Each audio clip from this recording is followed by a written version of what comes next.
Hello everyone, this is Pinky and welcome back to my channel, or welcome if you are new here. Today's video is called From Healing to Hurt, and that's honestly the only way I can describe what just happened to me reading these two books back to back. One gave me warmth and comfort, and the other left me feeling hollow and shaken. Both were powerful but in completely opposite ways. So let's talk about them. Tattered Stars by Catherine Cowles and The Life of a Stupid Man by Ryonosuke Akutagawa. One is a small town romance full of heart, the other is a literary goodbye letter. Let's start with Tattered Stars. This book felt like a warm blanket on a cold day. It's the first book in a romantic suspense series, and while it deals with real pain and trauma, it's ultimately a story about love, redemption, and starting over. The story follows Everly, who is returning to her hometown after years away. And not just any hometown, a place where her family name is tied to a lot of pain and trauma. She is basically the town pariah because as a teen, she made a brave and heartbreaking decision that changed everything. Now she's back, trying to start over, and surprise, the first person she clashes with is Hayes Easton. He is the town sheriff, a protective older brother, and the guy who definitely has not forgiven her for what happened all those years ago. And yes, the tension, it's thick, like slice it with a knife thick.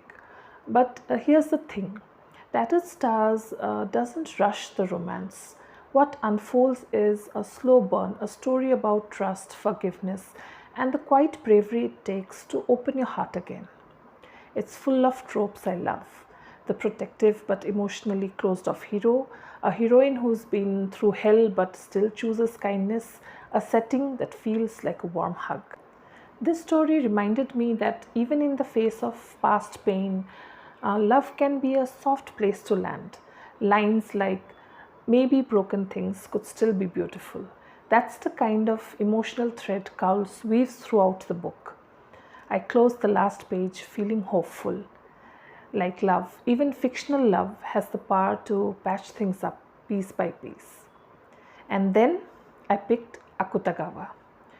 Ryonosuke Akutagawa is often called the father of the Japanese short story.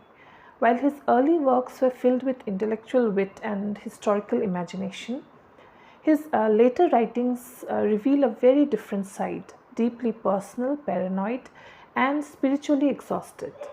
The Life of a Stupid Man was one of the last pieces he ever wrote. This book is short, just 51 fragments, small snapshots of thought and memory, but every single one carries weight because they were written by Akutagawa just before he took his own life.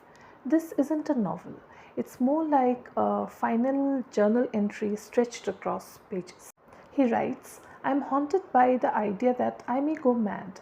And the way he says it, it's not dramatic, it's quiet, controlled. That's what makes it hit so hard.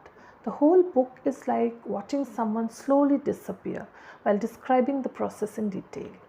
He observes the world, sometimes cruelly, sometimes beautifully, and he turns the lens inward with brutal honesty. There's another line in the book. I felt that I had to write, even if it was only a record of my own agony. And I just sat there staring at that sentence. It's not a comforting book. It doesn't offer hope or answers. In fact, it asks difficult questions. What does it mean to live an intelligent life? Is literature enough to save someone from themselves? What do we leave behind when we feel we have failed? This experience made me realize just how powerful stories are, how they can build us up or peel us apart. And maybe we need both sometimes to remember what it feels like to be whole and what it means to fall apart. Tattered Stars reminded me that people can be good, that love is worth the risk. The Life of a Stupid Man reminded me how fragile the mind is and how powerful writing can be, even in despair. Thanks for being here and letting me process this little emotional roller coaster. If you have read either of these, I would love to hear about it in the comments. Don't forget to like, share, and subscribe. Bye. Happy reading.